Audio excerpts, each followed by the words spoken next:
Incompreensão humana.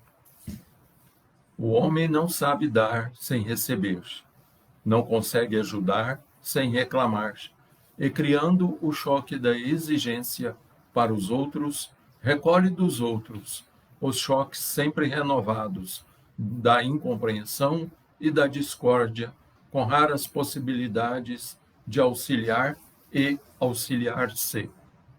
Se Jesus foi chamado feiticeiro, crucificado como malfeitor e arrebatado de sua amorosa missão para o madeiro afrontoso, que não devem esperar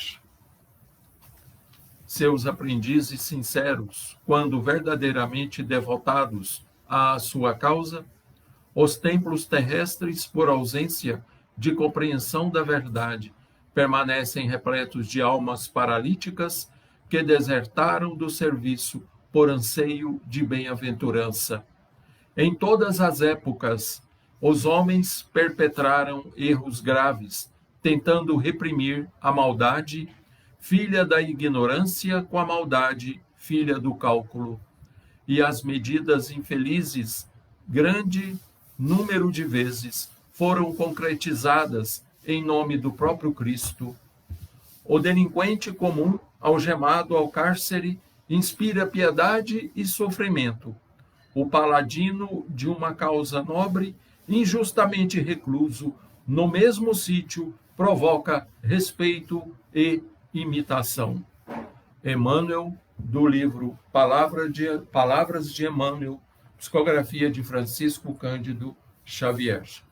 Olá, meus amigos, muito bom dia. Estamos chegando no início de mais uma semana, com a graça de Deus, nosso Pai, todos aqui reunidos com saúde, cada um de nós mantendo seus cuidados para com esta pandemia, cada um de nós em seus lares. É um prazer estar com vocês mais uma vez, na manhã desta segunda-feira, dia 17 de maio do ano de 2021. Nós vamos fazer a nossa oração inicial de hoje, rogando a Jesus que nos acompanhe, que caminhe conosco em mais este dia e que Ele ilumine e abençoe os nossos passos. Senhor Jesus, mestre e amigo, companheiro fiel de todos os nossos momentos, aqui nos encontramos, Senhor, reunidos mais uma vez em vosso nome, para darmos continuidade aos nossos cultos online na manhã desta segunda-feira. Rogamos, Senhor, a vossa proteção para cada um dos nossos irmãos que estão nos assistindo neste instante, através desta ferramenta virtual. Rogamos, Senhor, que abençoe os seus lares, suas famílias. Pedimos por todos os lares da vizinhança, especialmente aqueles onde houver pessoas enfermas e necessitadas. Ilumine e ampare, Senhor, a todos os que sofrem, a todos que estejam nos hospitais, nos presídios, orfanatos e asilos. Envolva, Senhor, a todo o nosso planeta, carente de amor, carente de paz, carente de entendimento. E em teu nome, Senhor, em nome de nossa Mãe Maria Santíssima e do anjo da guarda do lar de cada um de nós, pedimos a vossa permissão, Senhor, para darmos início ao nosso culto na manhã de hoje. Que assim seja. Bem, meus amigos, nós vamos continuar aqui no capítulo 13º de O Evangelho segundo o Espiritismo, intitulado Que a mão esquerda não saiba o que faz a direita. Hoje nós vamos ver, talvez, uma das mais belas páginas que Kardec colocou no Evangelho segundo o Espiritismo. Aquela página que nos dá a nítida, né, e a precisa convicção de como deve ser realizada a caridade, né? O desprendimento de nós mesmos, né? Nós, solitários conosco mesmo, tendo como testemunhas, né, apenas os reflexos da nossa consciência, nada mais do que isso, né? Quando nós agimos, né, anonimamente no bem, auxiliando na medida das nossas possibilidades, sem falar disso a quem quer que seja. Então, na realidade, o que Kardec coloca aqui no item 4 do capítulo 13º de O Evangelho segundo o Espiritismo, nada mais é do que um manual de conduta, né, diante da nossa caridade, diante das nossas obras no bem. Então vamos lá. Os infortúnios ocultos. Nas grandes calamidades, a caridade se agita e vêem-se generosos impulsos para reparar os desastres. Mas, ao lado desses desastres gerais, há milhares de desastres particulares que passam desapercebidos, de pessoas que jazem no miserável catre, sem se queixarem, São esses os infortúnios discretos e ocultos que a verdadeira generosidade sabe descobrir, sem esperar que venham pedir assistência.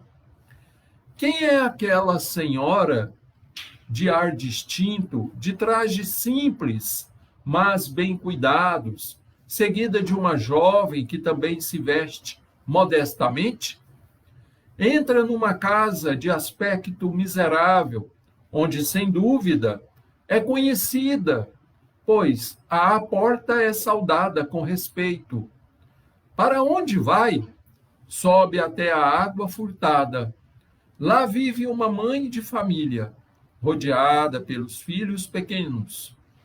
À sua chegada, a alegria brilha naqueles rostos emagrecidos. É que ela vem acalmar todas as suas dores. Traz o necessário, acompanhado de suaves e consoladoras palavras, que fazem aceitar a ajuda sem constrangimentos, pois esses infortunados não são profissionais de mendicância. O pai se encontra no hospital e, durante esse tempo, a mãe não pode suprir as necessidades.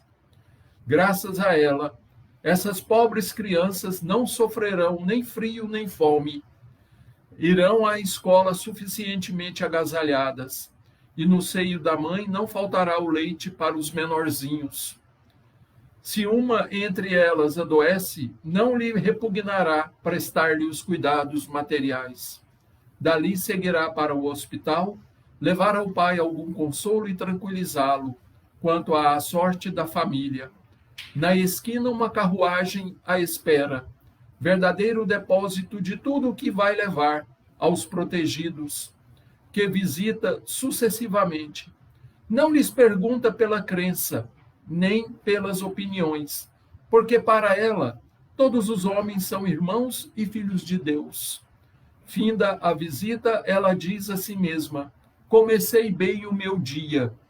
Qual é o seu nome? Onde mora? Ninguém o sabe. Para os infelizes, tem um nome que não revela. Que não revela a ninguém, mas é o anjo da consolação. E, à noite, um concerto de bênçãos se eleva por ela ao Criador. Católicos, judeus, protestantes, todos a bendizem. Por que se veste tão simplesmente? Para não ferir a miséria com o seu luxo. Por que se faz acompanhar da filha adolescente? Para lhe ensinar como se deve praticar a beneficência. A filha também quer fazer a caridade, mas a mãe lhe diz: que podes dar, minha filha, se nada tens de teu? Se te entrego alguma coisa para dares aos outros, que mérito terás? Serei eu, na verdade, quem farei a caridade, e tu quem terás o mérito? Isso não é justo. Quando formos visitar os doentes, ajudar-me-ás a cuidar deles, pois dar-lhes cuidados é dar alguma coisa. Isso não te parece suficiente? Nada mais simples. Aprende a fazer costuras úteis, e assim confeccionarás roupinhas para essas crianças, podendo dar-lhes alguma coisa de ti mesma.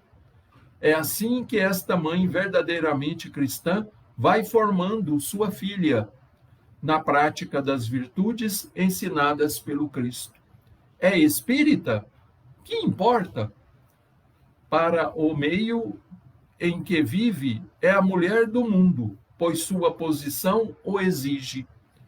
Mas ignoram o que ela faz, mesmo porque não lhe interessa outra aprovação que a de Deus e da sua própria consciência. Um dia, porém, uma circunstância imprevista leva à sua casa uma de suas protegidas para lhe oferecer trabalhos manuais. Psiu, disse-lhe ela, não contes a ninguém. Assim falava Jesus. Então, esta historieta, né, que Kardec coloca aqui no item 4 do capítulo 13º, na realidade é um verdadeiro manual de desprendimento próprio, né? E um manual de como se deve ser praticada a verdadeira caridade. Sem esperança de recebermos qualquer reconhecimento que seja, qualquer aplauso da multidão, sem holofotes iluminando o nosso ato, a nossa assistência. Porque assim Jesus dizia, que nós fizéssemos o bem sem ver a quem, mas anonimamente, sem sairmos divulgando isso, como faziam os hipócritas lá no templo, né? Os fariseus gostavam de alardear, né? No dizer de Jesus, trombetear, né? Toda a boa ação que eles faziam, como que querendo mostrar às pessoas que eles eram pessoas boas. Na realidade, aquela pessoa que é verdadeiramente boa, que gosta de auxiliar, ela auxilia por um ato liberal, né? Sem esperar, né? Sem esperar reconhecimento.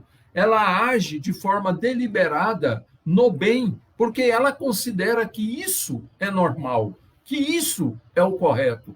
Então, essa passagem, né, que está aqui no capítulo 13, né, uma senhora que era uma pessoa muito bem situada na sociedade da época, ela se faz acompanhar da filha, ambas trajando roupas muito simples, né? E Kardec coloca aqui mais no final, por que ela se vestia assim? Para não humilhar as pessoas a quem elas iriam auxiliar. Já imaginaram nós querendo auxiliar as pessoas, chegando num carrão, tudo bem vestido, com roupas bem traçadas, né? As mulheres todas maquiadas, como se tivessem ido a uma festa, né? Todo mundo chique. O que pensariam aquelas pessoas, aqueles pobres coitados que nós iríamos visitar naquele momento? Então, ela age de forma muito sábia ao, pelo menos, se comparar com aquelas pessoas às quais ela iria estar com elas, né? E assim a gente se lembra de uma passagem, né, do livro Os Mensageiros, do André Luiz. Eu acho que eu já contei essa história aqui, né? E se eu estiver parecendo repetitivo, vocês me perdoem. Mas é porque essa passagem do Evangelho me remete àquela passagem do livro Os Mensageiros, quando André Luiz, acompanhado do espírito Aniceto, ele começa a sair de nosso lar para fazer viagens, para fazer incursões ali pelo umbral, para auxiliar espíritos em situações difíceis, né? Então, eles iriam até um determinado castelo que existe lá no umbral, e esse castelo funciona como um posto de socorro, né? Onde um casal de espíritos dirige, administra aquele lugar, que é Alfredo e Ismália, né? É um casal que haviam sido marido e mulher aqui na Terra, e eles tomam conta desse castelo. Então, para chegar até lá, o André Luiz mais o Aniceto teriam que passar por uma região muito sofrida, por uma região onde estavam vários espíritos sofredores, em situação de penúria. Assim como que André Luiz se encontrava, né? Quem assistiu o filme Nosso Lar vai se lembrar do início do filme, quando André Luiz perambulava pelo umbral, né? Antes de ser socorrido e resgatado até Nosso Lar. Então, quando eles vão atravessar essa área, essa região, o Aniceto pede a ele, né, para que os dois, né, diminuíssem a sua luz interior. O André Luiz já possuía alguma luz, né, que era emitida aqui do peito dele, porque ele já estava trabalhando no bem lá nas câmaras de regeneração, né? Ele já ajudava a Narcisa a socorrer os necessitados, ele já tinha algum entendimento do mundo espiritual. Então, o Aniceto, quando eles vão atravessar essa região, ele pede ao André para que eles diminuíssem a sua vibração, né, os seus pensamentos, para que eles mais ou menos se igualassem aqueles que estavam ali em sofrimento, e a luz deles assim fosse ficando como que escondida. Aí o André Luiz achou estranho esse pedido dele, né? Pergunta para ele o porquê disso, né? Por que eles deveriam agir dessa forma? E o Aniceto responde a ele que era para eles não humilharem aqueles que estavam lá naquele lugar. Então, quando a gente lê essa passagem aqui, né, essa senhora agia quase que da mesma forma.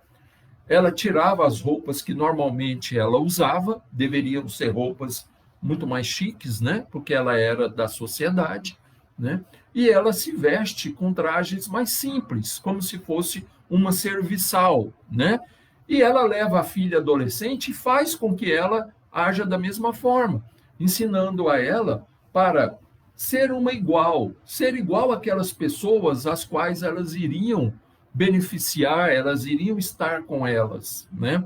E a gente se lembra também de uma pessoa que auxiliou muito Jesus, né? Na propagação do seu evangelho, ela auxiliava até financeiramente, que é Joana de Cusa, né? Joana era casada com Cusa, né? Ele era intendente, ele era uma pessoa muito bem colocada lá na sociedade judaica, né? E Joana, ela, desde o início, desde que ela ouve as pregações de Jesus, ela se converte imediatamente ao cristianismo, e não só se converte, como ela patrocinava financeiramente, né, as despesas que Jesus teria, que os apóstolos teriam naquele trabalho. Então, ela ajudava materialmente falando. Então, a gente vê que essas pessoas de bom coração, elas existem, mesmo no meio de uma sociedade de consumo, mesmo no meio de uma sociedade de ostentação, a gente vai encontrar aquelas pessoas que possuem um coração piedoso, que gostam de auxiliar e que não, né, aparecem. A gente vê, assim como Joana de Cusa, assim como essa mulher, né, assim como Aniceto pede a André para que eles diminuíssem a luz deles, quantos não existem aí que agem no anonimato, né, que efetivamente fazem caridade, levam uma palavra de consolo, né? Aqui na história contada por Kardec, ele diz que havia uma carruagem parada na esquina esperando aquela senhora, e que aquela carruagem estava abarrotada de mercadorias, né, de gêneros alimentícios, de roupas, né? Ela levava tudo, né, para ajudar aquelas pessoas. E o interessante é que ela já era conhecida. O que que isso diz, né? Ou o que que isso nos mostra? Que ela já tinha o hábito de fazer essas coisas. Por quê? A sua chegada, ela era saudada, né, com alegria, com respeito, né? Aqui no caso, ela vai visitar uma senhora cujo marido está internado, né, doente no hospital, e não tem ninguém para levar o sustento da família. Uma família relativamente grande, nós sabemos como eram as famílias antigamente, não é como hoje, né? Não era como hoje que as famílias mal têm um filho, né? Isso quando tem filhos, né? Antigamente era normal as famílias terem 3, 4, 5, 6, 10 filhos, né? E parece que quanto mais pobre, mais filhos tinham, né? Então, essa família era uma família até certo ponto numerosa. A mãe não podia trabalhar porque não tinha com quem deixar os filhos. Então, o que que acontece, né? O que que aconteceu? O nome não fala qual era a crença dela, né? Nós sabemos que a maioria das pessoas, principalmente na Europa, no século XIX, né, eram católicos. Nós sabemos disso, que a maioria das pessoas eram católicas. Mas aqui não importa, tanto é assim que Kardec coloca qual é a sua religião, que importa, né? Era ela espírita? Ela era católica? Ela era evangélica? Não interessa. Por quê? O bem, ele não precisa de rótulos. Ele não precisa de um rótulo dessa ou daquela religião para ser realizado. Essa senhora poderia até mesmo ser ateia. ela podia até mesmo não acreditar em Deus. Mas, pelo que parece, não era isso. Por quê? Para a pessoa chegar a um ponto desse, de agir anonimamente, praticando a caridade sem interesse e sem querer se mostrar, ela tem que ter um coração muito bom e ela tem que ter uma fé muito grande e conhecimento dos princípios, dos ensinamentos do Cristo. Tanto é assim que um dia, uma daquelas mulheres que eram beneficiadas por ela, vai bater lá na porta da casa dela, oferecendo trabalhos manuais, trabalhos de artesanato, que ela mesma fazia. E quando essa senhora abre a porta, a mulher a reconhece. A mulher, de certo, quis falar alguma coisa, mas ela fala nada, fica quieta, né? Aí ela vai dizer: assim ensinava Jesus. Então ela era religiosa, ela tinha uma religião. Qual era a sua religião? Não importa. Ela poderia ser qualquer coisa, ela poderia ser católica, ela poderia ser evangélica, ela poderia acreditar na doutrina espírita, não interessa. O importante é que o bem foi realizado. O importante é que ela agiu de acordo com o que Tiago escreve lá na sua epístola, ou seja, ela colocou a fé dela a serviço do próximo, ou seja, a fé que ela tem ou tinha, né? A fé que essa mulher tinha, né, em algo ou em alguém, fez com que ela agisse no bem. Então a fé dela era sólida, né? Porque Tiago vai escrever que a fé sem obras, ela é morta por si mesma. A dessa mulher não, ela era muito viva, porque ela fazia o bem, né? Ainda levava a filha para aprender. A menina queria fazer alguma coisa, mas ela chama a atenção da menina, né? E isso serve para muitos de nós. Que podes tu fazer, minha filha, se tu não tens nada? Se eu te der alguma coisa para você doar, serei eu que estarei doando, e não você.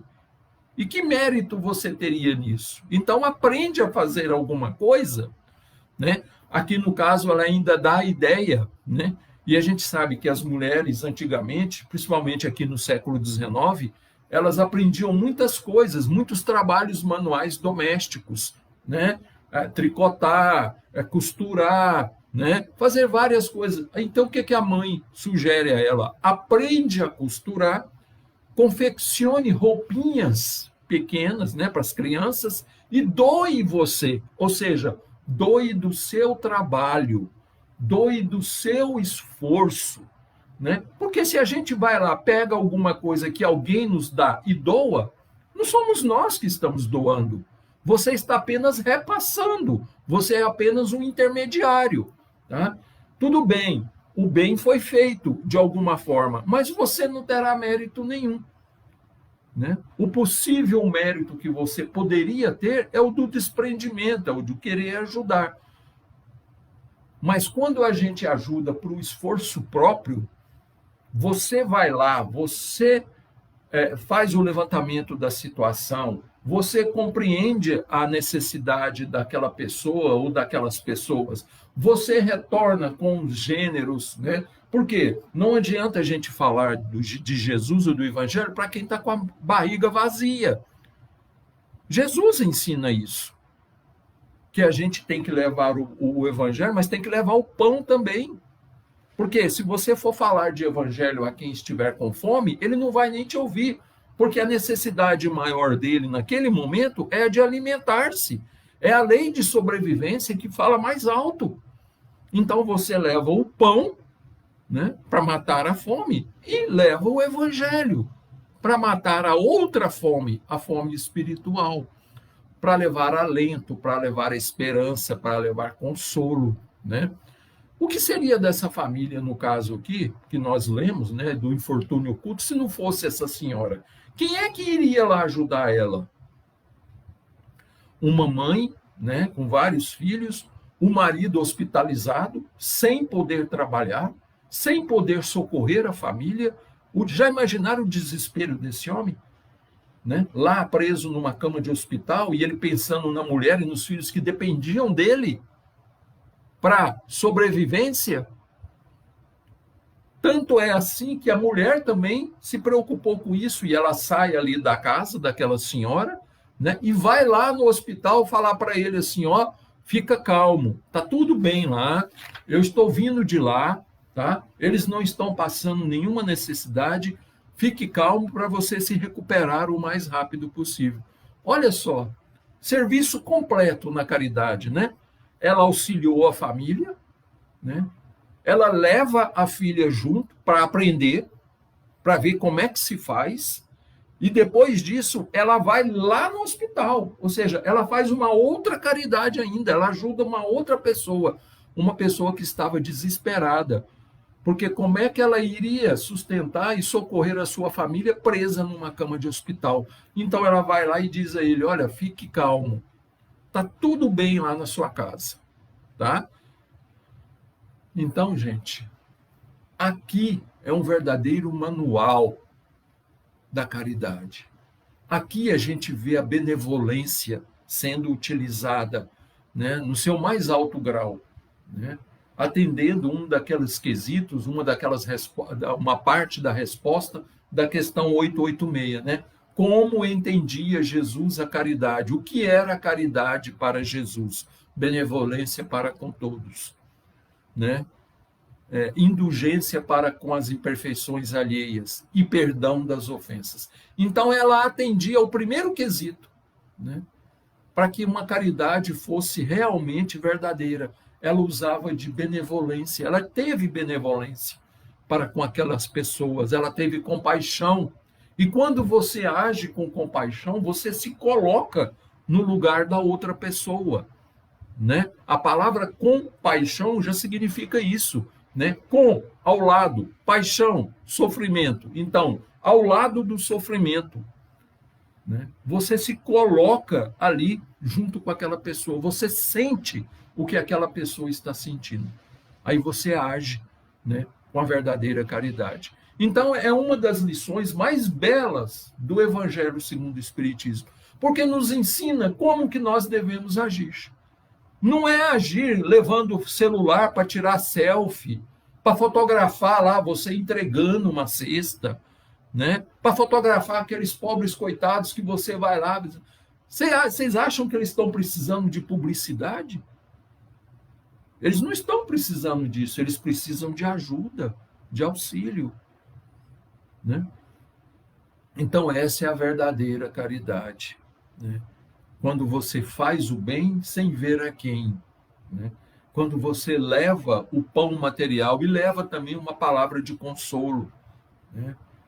Você conversa com aquelas pessoas, você fica lá alguns momentos com elas, conversa com elas, procura entender a real necessidade delas e ajude naquilo que você puder. Então, tem várias formas, várias maneiras da gente poder ajudar. Basta que a gente saia do nosso lugar comum. Basta que a gente se disponha a olhar as pessoas, a ver.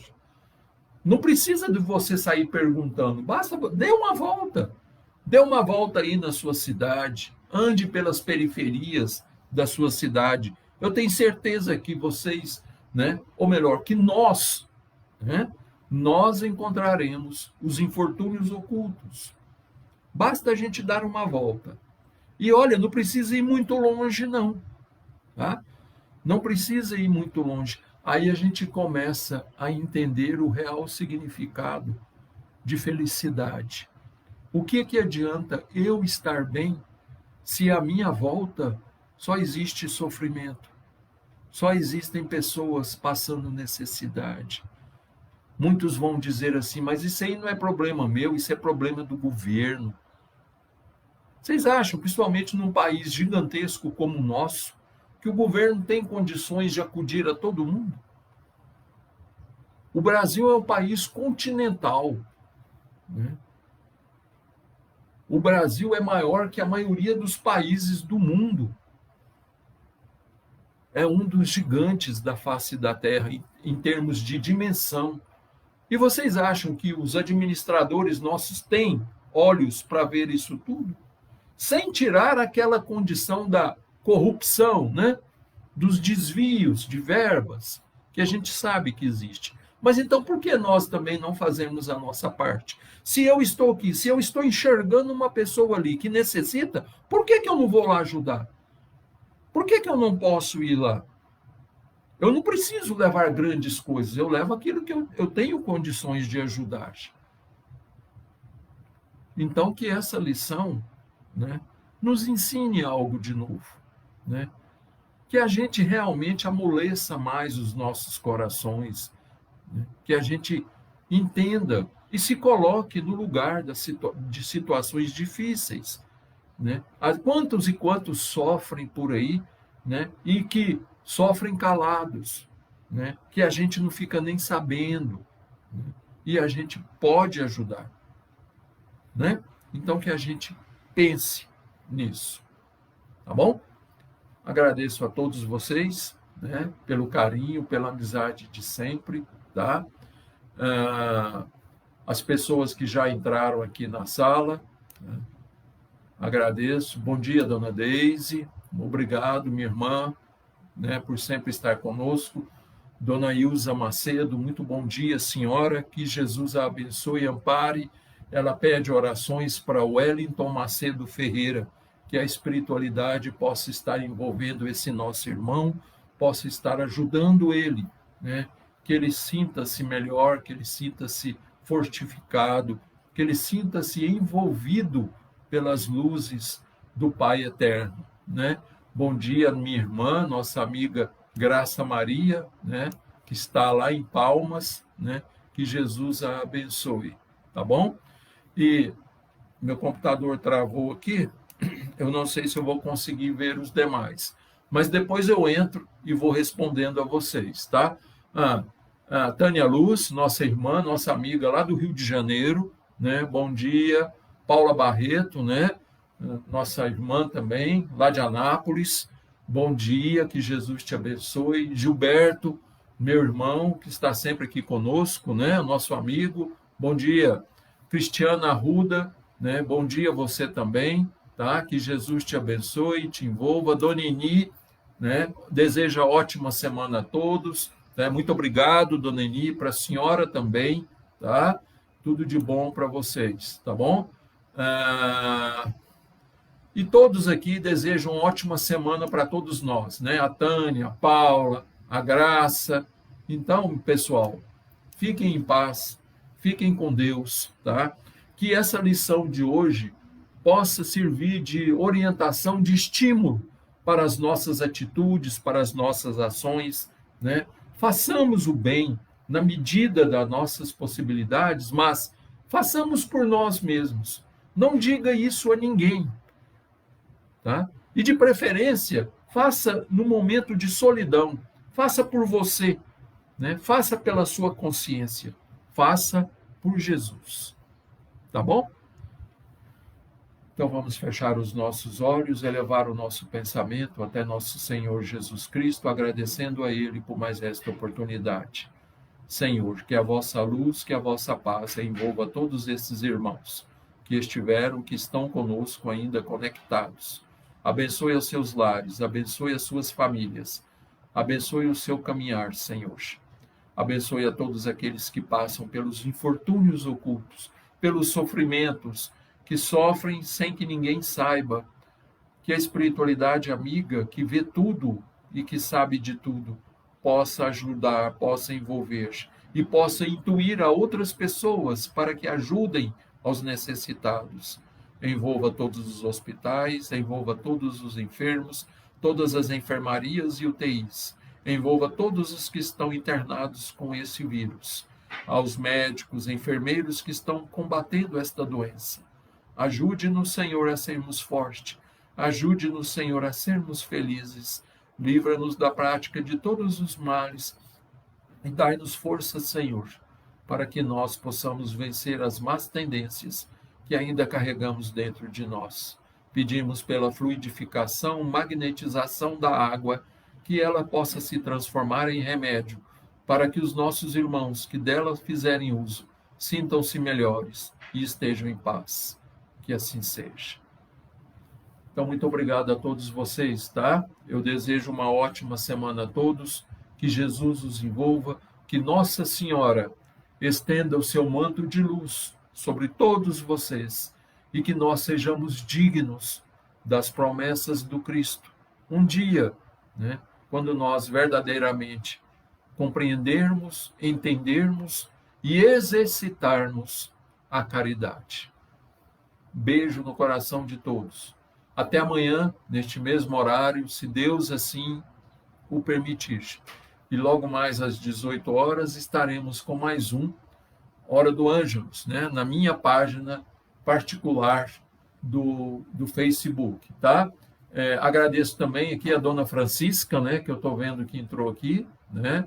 A dona Deise também coloca aqui uma mensagem muito interessante para nós, né? Quando colaboramos com alguma organização social e descobrimos que as doações estão sendo desviadas, devemos continuar ou seria melhor ajudar-nos pessoalmente aos mais precisados? Sigamos o que o nosso coração determina, né? Se você descobre que aquilo que você está fazendo, de certa forma, está sendo desviado, procure outros necessitados. Procure mais sofrimentos. O sofrimento não se resume a um único lugar, não se resume a um determinado grupo de pessoas. Existem vários, né? Por isso que eu falei, dê uma volta na periferia, ande por aí e faça aquilo onde o seu coração disser, para aqui, entra aqui nesse lugar, ajuda essa pessoa. Então faça assim, né? Meus amigos, então, até amanhã. Fiquem com Deus.